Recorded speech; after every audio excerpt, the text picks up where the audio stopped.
এক্ষেত্রে আমরা বলবো যে কেউ যদি স্বপ্নে রশি দেখে, স্বপ্নে যদি সে রশি দেখে তাহলে এটা গুড সাইন। এটা কেমন যেন আল্লাহর সাথে একটা প্রতিশ্রুতির সাথে সম্পৃক্ত, কারণ আল্লাহ তাআলা কোরআনে ইরশাদ করেছেন ওয়াতাসিমু বিহাবলিল্লাহি জামিআ। আরবিতে রশি আরবি হচ্ছে হাবল, মানে ওয়াতাসিমু বিহাবলিল্লাহি জামিআ, তোমরা আল্লাহর রজ্জু বা রশিকে আঁকড়ে ধরো। তাহলে রশি দেখা মানে এখানে আমরা আল্লাহর ওয়াদাগুলো যেন পূরণ করি, আল্লাহর আনুগত্য যেন আমরা প্রপারলি করতে পারি, এটা ইঙ্গিত করছে। এরপর স্বপ্নে যদি আমরা কাক দেখি, এটা সাধারণত একটা নেগেটিভ সাইন বহন করে, কারণ কাককে আল্লাহ রাসূল সাল্লাল্লাহু আলাইহি ওয়াসাল্লাম ফাসিক বা ফুয়াইসিক বলেছেন। সো আমরা যদি স্বপ্নে কাক দেখি, এটাকে আমরা পজিটিভ কোনো সাইন মনে না করে নেগেটিভ সাইন মনে করতে পারি। তৃতীয়ত, আমরা যদি স্বপ্নে লম্বা কাপড় দেখি, এটা গুড সাইন।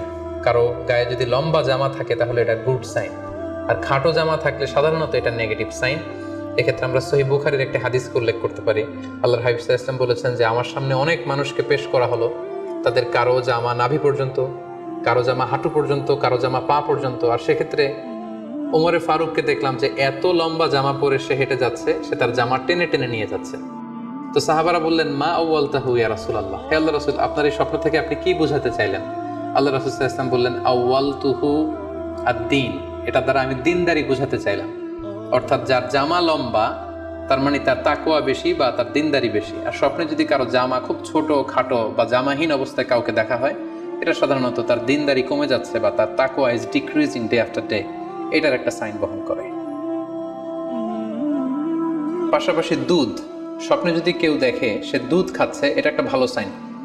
স্বপ্নে দুধ খেতে যদি দেখা হয় তাহলে তার জ্ঞান বৃদ্ধি পাবে বলে এটা একটা সাইন বা আলামত বহন করে।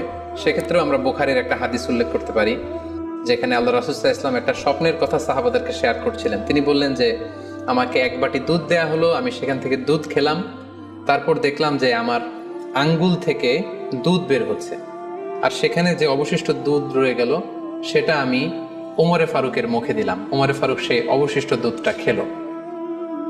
এই স্বপ্নের কথা শুনে সাহাবারা বললেন মা আউয়ালতা বিহি ইয়া রাসূলুল্লাহ, হে আল্লাহর রাসূল, এটা দিয়ে আপনি কি ব্যাখ্যা করলেন?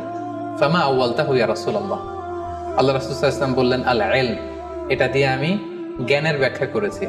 অর্থাৎ দুধ হচ্ছে জ্ঞানের প্রতীক। দুনিয়াতেও তো আমরা দেখি যে দুধ হচ্ছে সুষম একটা খাবার, খাদ্যের পুষ্টিগুণের 6টি মাধ্যম, 6টি গুণাগুণ দুধের মধ্যে পাওয়া যায়। সো কেউ যদি স্বপ্নে দেখেন যে তিনি দুধ পান করছেন, আশা করা যায় এটা তার জন্য ভালো সাইন, তার জ্ঞান বাড়বে বলে আমরা ধারণা করতে পারি। এবার স্বপ্নে যদি কেউ দেখে যে সে আজান দিচ্ছে, এটাও ভালো সাইন। স্বপ্নে আজান দেয়া এটা সাইন হচ্ছে সে হয়তো অচিরে হজ করতে যাবে। হজের সাথে আজানের কি সম্পর্ক? এর কারণ হচ্ছে সূরা হজ্জে আল্লাহ তাআলা সাইয়েদনা ইব্রাহিম আলাইহিস সালামকে যখন বলেছিলেন যে তুমি হজ শুরু করো, তখন তিনি বলেছিলেন ইব্রাহিম তুমি আজান দাও, ওয়াআযিন ফিন নাসি বিল হজ্জ ইয়াতুকা রিজালা ওয়া আলা কুল্লি দামির ইয়াতিনা মিন কুল্লি ফাজ্জিন আমিক। অর্থাৎ হে ইব্রাহিম তুমি আজান দাও। ইব্রাহিম আলাইহিস সালাম বললেন কোথায় আজান দিব? চারদিকে তো মরুভূমি। আল্লাহ তাআলা বললেন ইব্রাহিম তুমি আজান দাও, এই আজানের আওয়াজ বা শব্দ পৃথিবীর সবার কানে আমি পৌঁছে দেব। তো সাইয়েদনা ইব্রাহিম আলাইহিস সালাম তখন হজের আজান দিলেন বা ঘোষণা দিলেন। আজান শব্দের অর্থ হচ্ছে অ্যানাউন্স, টু অ্যানাউন্স, মানে ঘোষণা দেয়া। সো আপনি যদি স্বপ্নে দেখেন যে আপনি আজান দিচ্ছেন বা কেউ আজান দিচ্ছে, তাহলে সে অচিরেই হজ করবে বা হজ রিলেটেড কোনো একটা ব্যাখ্যা হতে পারে। এভাবে আজানকে হজের সাথে সম্পৃক্ত করা হয়েছে এবং এটা ভালো একটি স্বপ্ন। এবার স্বপ্নে যদি কেউ গর্ত দেখে যে সে গর্ত খুঁড়ছে বা তার জন্য কেউ গর্ত খুঁড়ছে, এটা ষড়যন্ত্রের সাথে সম্পৃক্ত। কেননা আরবি প্রবাদে আছে যে মান হাফারা হুফরাতান ওয়াকা ফিহা, কেউ যদি কারোর জন্য গর্ত করে তাহলে সেই গর্তে সে নিজে আগে পড়বে।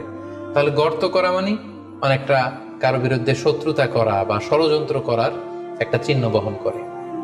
এবার স্বপ্নে যদি কেউ নৌকা দেখে বা শিপ দেখে, জাহাজ দেখে যে সে জাহাজে আরোহণ করছে বা নৌকায় আরোহণ করছে, এটা তার জন্য একটা ভালো সাইন।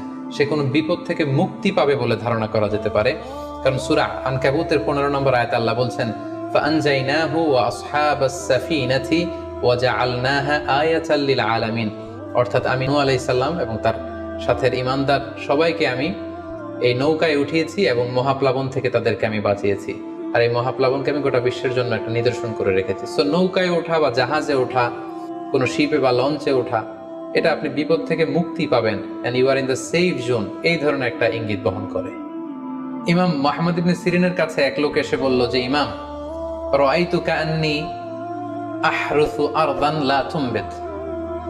হে ইমাম, আমি স্বপ্নে দেখেছি যে আমি একটি শস্য ক্ষেত্র চাষ করছি কিন্তু কোনো ফসল হচ্ছে না, এটার মানে কি? তিনি ব্যাখ্যা করে দিলেন, আনতা তা'জিলু আন ইমরাতিক, অচিরেই হয়তো তোমার স্ত্রীর সাথে তোমার সেপারেশন হয়ে যেতে পারে। কারণ কোরআনে স্ত্রীকে শস্য ক্ষেত্রের সাথে তুলনা করা হয়েছে মেটাফরিক্যালি। সূরা বাকারার 223 নম্বর আয়াতে আল্লাহ বলছেন, নিসাউকুম হারসুল লাকুম ফাআতু হারসাকুম আন্না শি'তুম। অর্থাৎ তোমাদের স্ত্রীরা হচ্ছে তোমাদের শস্য ক্ষেতের মতো, তোমরা যেভাবে খুশি এই শস্য ক্ষেত্রটাকে সুন্দরভাবে চাষাবাদ করতে পারো।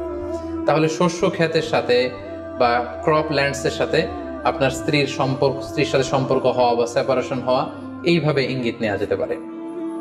সবশেষে একটি ঘটনা উল্লেখ করার মধ্য দিয়ে আমরা এই সিম্বলিক বা আইকনিক ব্যাপারটা শেষ করতে চাই। সেটি হচ্ছে, ব্যক্তির ভিন্নতার কারণে কিন্তু স্বপ্নের ব্যাখ্যাও ভিন্নতা হতে পারে।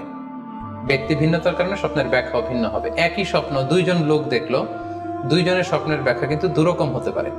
সেক্ষেত্রে আমরা মুহাম্মদ ইবনে সিরিনের একটা ঘটনা উল্লেখ করতে পারি। মুহাম্মদ ইবনে সিরিনের কাছে এক লোক এসে বলল যে, আমি স্বপ্নে দেখেছি আমি আজান দিচ্ছি, এটার ব্যাখ্যা কি? উনি বললেন, তুমি হজ করতে যাবে। তার কিছুদিন পরে আরেক লোক এসে একই স্বপ্ন দেখলো, তিনি বললেন যে, আমি স্বপ্নে দেখেছি যে আমি আজান দিচ্ছি। তো তিনি বললেন, চুরিতে তোমার হাত কাটা যাবে।